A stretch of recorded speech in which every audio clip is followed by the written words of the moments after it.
Obviously, you guys had a fantastic day in terms of getting interceptions and turnovers. What was that like with just one interception after another and beating Northwest?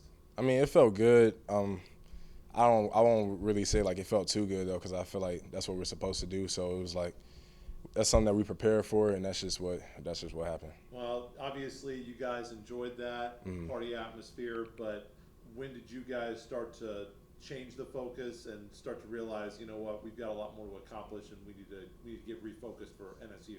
Saturday, so we give ourselves like a 24-hour rule.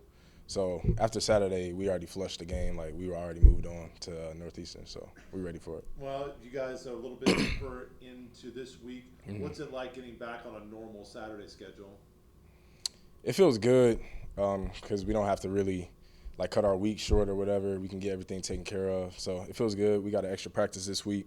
Um, so that's just us getting back into the groove of things in Saturday games. And then last thing for you is you guys have talked in the ready room this week. Mm. They've kind of shuffled through a couple of different quarterbacks that they have played so far this Yeah. year.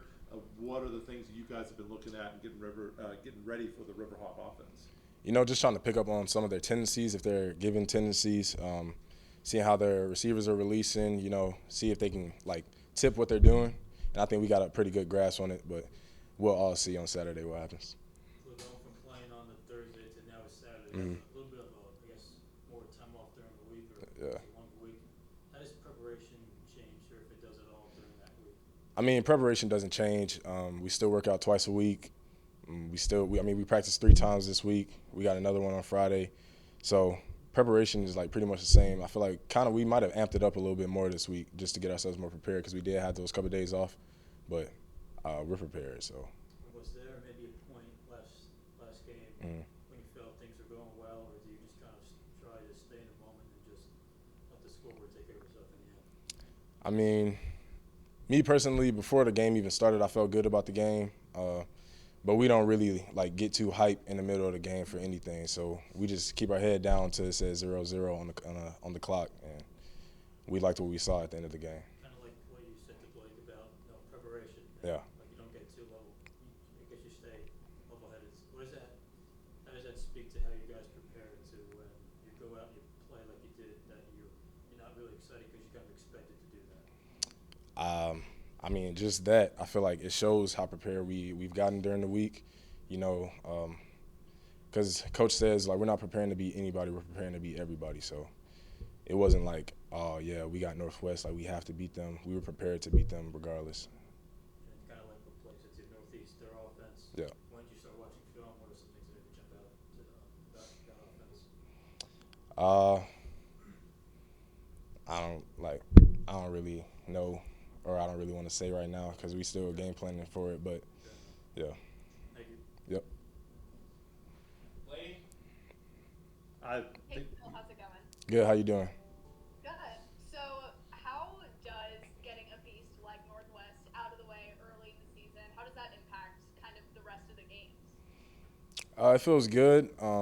I know that it puts a target on you, so we got to prepare even harder for everybody because not everybody gonna be trying to throw their hardest hits at us. So that's just that. All right, that's all I had to add. Thanks. Okay. Thank you. Vince? One last thing for me, Khalil. I know Coach Higgins is his catchphrase, if you will, is earmuffs and blinders. Yeah. Is that what you guys are going to be doing for the rest of the season? Because again, like as Laney mentioned, you get the big powerhouse out of the way. Mhm. You gotta have that mentality right now too. Yeah, because we don't want to get complacent. Like obviously, it's only one game, so we're 2-0 right now. I feel like we're in a good spot. We're in control of our destiny. It's just about continuing to stay on the road that we've been on. We don't really want to too much hear about all the like hype and stuff that's around us right now. We've just been preparing how we've been preparing, trying to get better for each game. That's all I have, man. Appreciate your time. It's hurt. Thank you. Thank you. Thank you, man. Appreciate it. Stay hydrated. What's the process been like for you, just in terms of getting refocused? Obviously, a lot goes into a win like that, but as coach told you right after the game on the field that that's just one chapter, and there's a lot more that you guys could write this year. For sure. It was a pretty big deal, especially in our town, just to beat Northwest. And so, of course, we heard about it. A lot of people were just congratulating us, giving us our flowers. But, there's a lot of teams in this league that are challenging and that need and deserve our full attention and preparation. So it's not necessarily too hard to look to the next week, because if we don't come prepared, like, it's a game of football. We could get beat by any single team in this league. So we have to come with everything. What kind of adjustment is it going to be for you guys? This will be one of your longer road trips, and it'll be the first time this year that you guys are actually going the night before of the game. So what adjustment do you guys need to make in terms of going the night before, keeping yourself ready, and then obviously your game day preparation is going to look a little bit different too? For me, I enjoy it because we're going to be able to have the whole day to prepare and, like, get ready and stay off our feet and not be crammed into a little bus. So I'm excited for it. As far as preparation, just making sure that we get good sleep the night before, making sure that we're well hydrated, but nothing too crazy. It's exciting. Northeastern State, they had a tremendously difficult week 1. They gave up a lot of points, but they played much better last week. And that ended up being a one-possession game until about 2.5 minutes left when UNK finally got the score that kind of put the game away. So as you've looked at what they've done defensively the first 2 games, what stands out to you about NSU? Yeah, the game against Kearney was really good. I thought they performed pretty good. Their defense is very just chaotic. They throw a lot of things at you, a lot of different looks that we've never seen, a lot of different blitzes. And so it's definitely exciting because, Northwest was a more straight-up power rush, and Northeastern's kind of, a lot of moving parts. So it's going to be a different game. I'm excited about it. I'm excited to play a 3-man front instead of the last 2 games of 4-man. But no, I think they got a pretty good defense, and I'm excited to compete against them. That's really it. I guess when you look at early on your schedule this year, you have 3 night games open this season. Is there anything extra for you guys playing under the lights, or do you just treat it like another game? I treat it just like another game. I like night games. I like being under the lights. It reminds me of high school football, but nothing necessarily too that I could give you that's different. It's just same approach. Same game with your own. Yes, sir. Yeah. And then for the offensive line, you had a couple guys graduate from last year. How has this group, maybe some newer guys, getting started down this year, how has this group, maybe the guys that are playing? For sure, we lost 3 starters last year. It was shout out Xavier Kaysen, Connor Lears, and Hayden Reed, because they really built the environment for our O-line group. And Coach Lears is still in our O-line room. He's the GA for our O-line room. So a little bit of that is still instilled with him being there and his presence, but also just instilled in, the guys that played with them and just the culture that they left. So it's been really fun. I feel like, we're building our own identity. We got our own guys trying to, make names for themselves and make name for our team and for our position. But we're definitely very grateful for, the culture and the foundation that was laid before us. And how does having Connor, I guess, still here for a few guys, how does it kind of help you out? Oh, it's awesome. It's awesome. He's always there. And if you know Connor, if you know Coach Lears, he brings a different edge to it. And it's awesome. It's awesome. It's like having, I look at him, I look at all those guys kind of like just mentors, big brothers. So they push me, they push the rest of the O-line. They give me inspiration to push the younger guys coming after me. So, yeah, shout out those guys. Is it weird calling him Coach Lears instead of Connor now? A little bit. I mess up sometimes, but Coach Lears. Sorry, Coach Cash. Laney? Hey Carlos, how are you today? I'm great. How about you? I'm good, thanks. So you said you're looking forward to facing a 3-man front. Why is that? I guess I could talk about this. Well, in the 4-man front, you have 5 people on the O-line. So on the 4-man front, everyone is man except one person. And so that one person can do a double team or something, right? But in a 3-man front, both of the guards are uncovered. And so, I don't know. people know this, but my job as a guard in a 3-man front is to protect everybody, but also just to put some pain on the dudes that are getting blocked by my friends. So that's why I'm excited, because I get to. It's different when you're blocking someone man to man. You have to focus a lot more on not getting edged, not getting. But when you got someone who's blocking and you can just help, then you can lower your shoulder and cause some. Not pain necessarily, because we want everyone to stay healthy, but just some, I don't know, whatever it is. A little extra hurt. A little extra hurt. And when you guys get a team like Northwest, a pretty big piece early in the season, what does that kind of do for the team going into the next few games? For me, it definitely, and like this is something that I kind of learned last year as well. When we played them, I got to play against them, and we had a really close game. But it's just the fact of, especially when you're young, and I still consider myself as young. Like I am this is gonna be my junior year, but I still feel like a young guy. But I guess when you're young, you look at like these teams and you look at these players and you look at them like they're something beyond yourself, right? But when you get to play against them, or when you get to defeat them, it just gives you that confidence and that validity that they're human too, and that you're a good football player. You guys are a good football team, and that you guys can do great things too, just how they were expected to do, or are still expected to do. So that's without being too much like, oh yeah, we beat them, we're gonna go do whatever. It does give you a little bit of that, like, everyone's human, everyone bleeds, So it's definitely exciting. All right, thank you. Vince? One last thing for me, they went double A's, probably the toughest D2 conference in the country. And, maybe Northeastern, maybe it's not the strongest team, if you will, maybe the last couple of years, but how did you not overlook that opponent and still get you guys at the 3-0 mark, as Khalil was saying, kind of have the target on our backs too? For sure. And that kind of goes back into saying the same with not looking at people above you as there's something different, that have more expectations than yourself. It's also looking at teams that have lesser expectations, or maybe that have a few losses on their record, and still seeing that they bleed too, but can also make you bleed as well, right?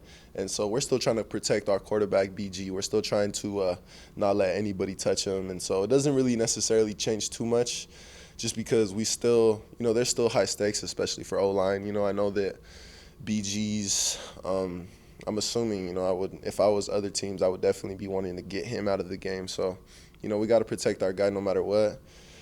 And, yeah. That's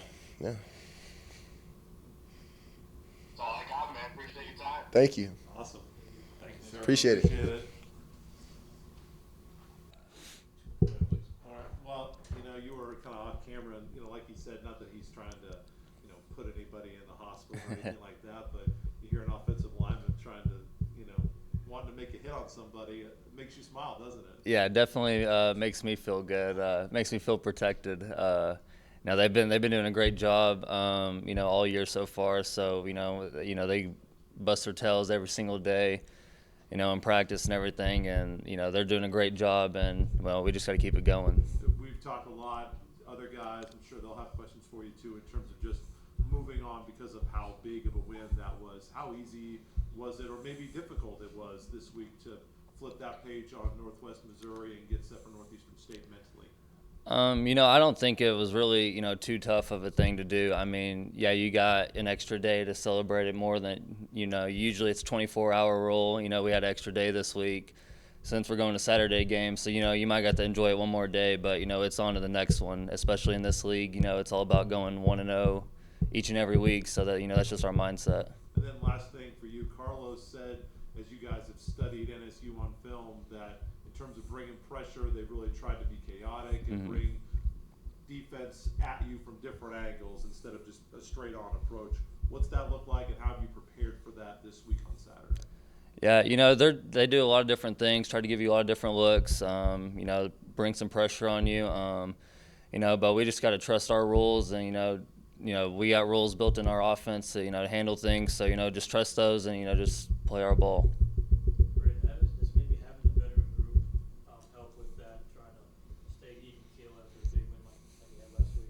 Yeah, it definitely does. I mean, it always helps when you got guys with the same mindset that, hey, that was a big win, but there's still a lot more, rest to go chase. So, we just got to keep our head down, keep working every single day, and, just go 1-0 every Saturday. Early on in the season, like I told Chase, you play a couple of night games to start. Is there anything extra for you playing under the lights, or is it just once you're on the field, it's game football?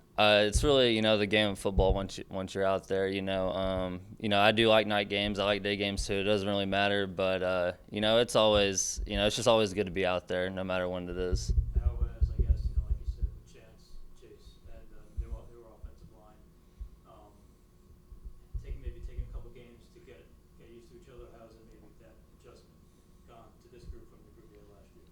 I don't think it's been really, a big adjustment at all. They've came in and stepped up and, have played really good. We just got to, keep it going and, just stay focused and, just keep getting better each and every week. And for you guys, with, I guess, the longer week, or maybe it's not any different, but from practice standpoint, how has it been different, or if it has been different for you guys? We just got a little extra day of preparation, type deal going, mental reps and, watching extra day film, things like that. But, nothing really different. Still got a good week of practicing and, just still looking forward to Saturday. Hey, Braden, how's it going? Good. How are you? Good. So, playing a team like Northwest so early in the season and beating them, what did you just learn about your own game or about your team in that game? Just about our team that, our say win mentality. I think, guys were ready to play. Guys, didn't, step back from it. What Coach Higgins says, we don't want no toe dippers. So, we got guys that are, ready to go play each and every week. And, it gives you good confidence going into every week. And so you kind of answered it there, but what does tackling a team like Northwest this early in the season do for the rest of the season? Yeah, I mean, it definitely gives you confidence and everything, but you can't be too high on it or, things like that. You just got to, keep your head down. You can't let all the congratulations and good jobs. Yeah, earmuffs and blinders, things like that. So, we just got to keep our head down and keep working. All right, thanks. Coach Higgins, you stole my question. No, I'm kidding. I'll follow up with that, Braden. I'm still coaching him over here in the background. As Coach Higgins said, he said earlier in the year that he kind of forgot about that phrase. Has that phrase kind of slowly came back for now, for early in the year? Yeah, it definitely has. I think our first team meeting after the game, that's what he ended with. Braden, let me ask you. I know, you're very composed in the pocket and, very composed as an individual. How does that help when, you being one of the leaders of the team, again, as you mentioned, with Northwest, a big game, how does that help, build the team and build yourself as you go each week and, each opponent? I think just, guys know what to expect, from me and, other guys out there, just knowing your teammates and everything. No matter what the situation is, I'm really not ever too high or too low type of deal. You just got to, keep going and, accomplish the task that's at a hand. That's all I have, man. Appreciate your time. Thank you. Thank you, sir. Thank you. When for you, do you have the guys turn the page yet, or maybe it's a little bit of a long Saturday.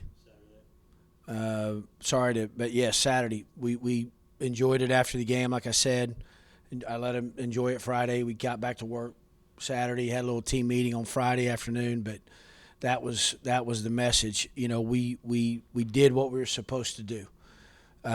It made it bigger because of the streak, all right, or what, not beating them in 29 seasons.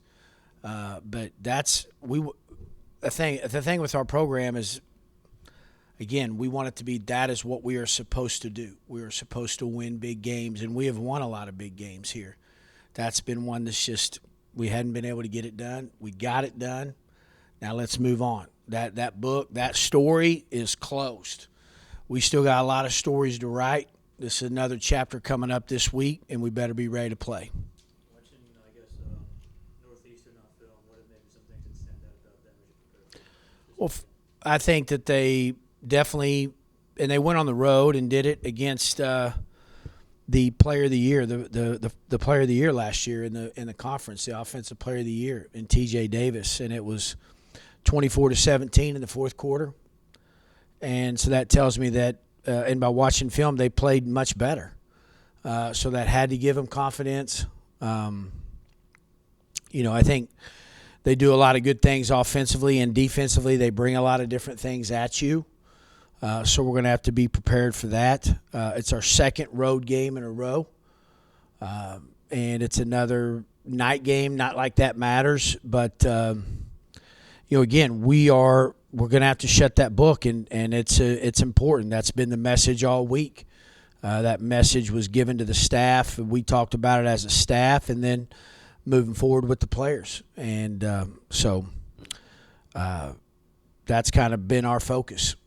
How do you feel like when you have a game where you have six turnovers, how do you feel that your defense is playing? Are they playing really well right now as you will go ahead forward to the season? Yeah, I think they are. I think they're doing. I think they're doing a great job. I think turnovers are a part of the game. They're making plays. Guys are in the right position. Guys are playing with confidence. I think they're playing hard. I do think that we need to be better at stopping the run. I think that's something we need to improve on. If you look at us statistically, and again, we still want to get turnovers, but there's going to come a game where maybe we don't get turnovers. We're going to have to be able to do some other things, and so that's the one. There's always room for improvement, no matter what side of the ball you're on. And that's one thing I've learned throughout my years in this profession, and especially being a head coach, is that you got to continue to focus on the little things, attention to detail. Fundamentals will win you games. I believe that wholeheartedly. And I believe when you're talking to 18 to 22-year-old men, or for some of us 24, I think Braden turned 24 today, so I want to wish him a happy birthday. I mean, those guys still, you got to tell them things every day. You got to, if you want there to be a message, then it needs to be given to him constantly. Not, well, I told him that on Monday or Tuesday. Well, that was 4 days ago. All right. They got there's so many things going on in the world, right? Technology at their fingertips. So they may forget that. So you got to keep that message strong to them.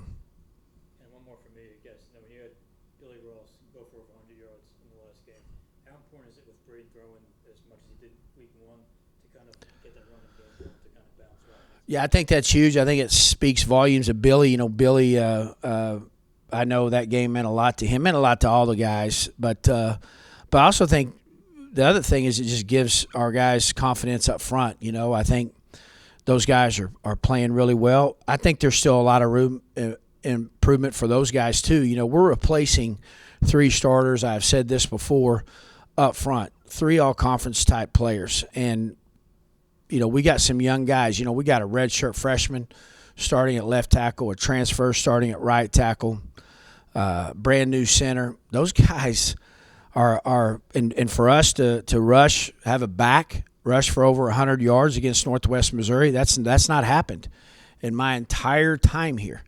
I said this the other day on D2.com. One of the games we had, our punter was our leading rusher against them, all right, because we ran a fake punt for 17 yards. So for us to be able to control the line of scrimmage and not give up any sacks, I think just gives those guys confidence. But at the same time, I know those guys understand too. They have a big ceiling. You haven't seen the best of them yet. Coach Higgins, how's it going? Good. How are you?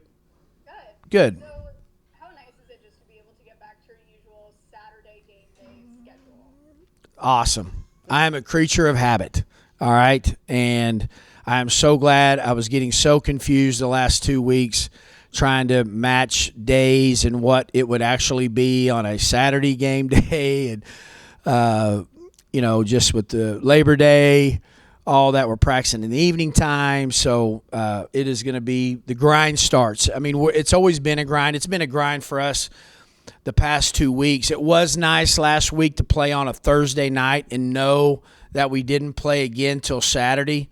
So I thought it was important for myself to give some of the assistant coaches just a little bit of time to break away and to be with their family and kind of just recharge your batteries, because we are now on a normal schedule, which I like, and it is going to be grind week in the MIAA. So here we go.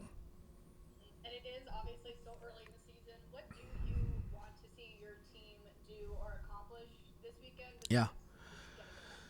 Yeah, I want to see us play the right way. I mean, I want to see us play better. I want to see us stop getting pre-snap penalties. I want to see us do a better job of stopping the run, those things. And I want to see us continue to protect the football, get turnovers.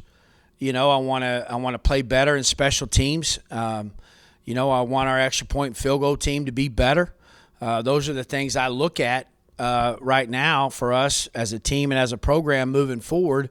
The things that we need to get better at. All right, thank you. That's all I had to ask. You bet.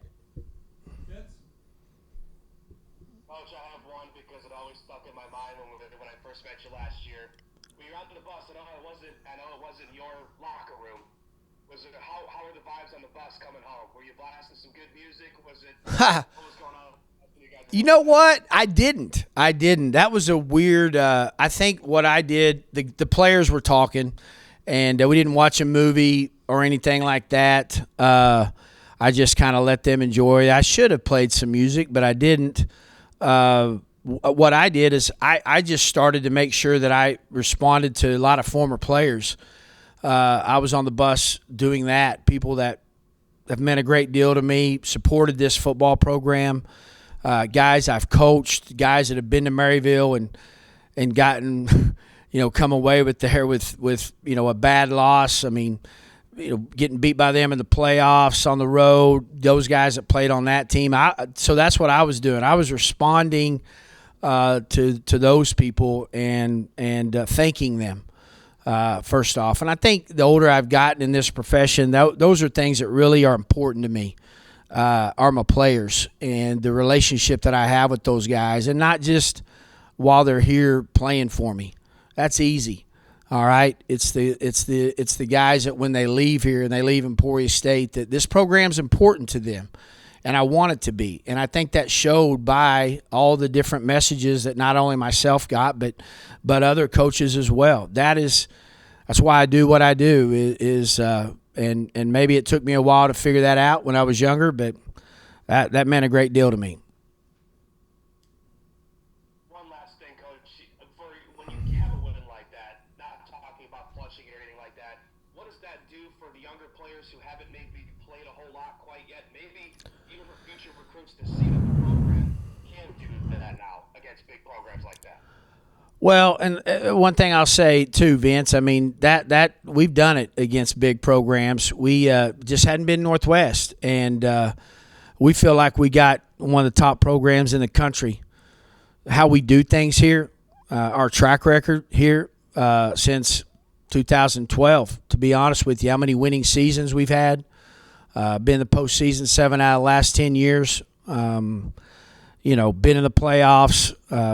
All those things. I think it's nice to be able, when you do talk to recruits and they see it, but we also understand that one game is not going to make us who we are. We are who we are because of everything we've done previously.